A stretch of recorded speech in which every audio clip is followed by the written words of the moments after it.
আমরা জামাত ইসলামী খুব ধৈর্যশীল সংগঠন।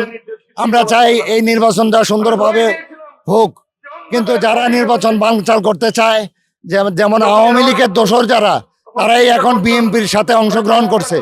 বিএনপির সাথে অংশগ্রহণ করেই তারা এখন বিভিন্ন জায়গায় আমাদের বোনদের উপরে, আমাদের ভাইদের উপরে, আমাদের নেতা কর্মীদের উপরে বিভিন্ন জায়গায় হামলা করতেছে।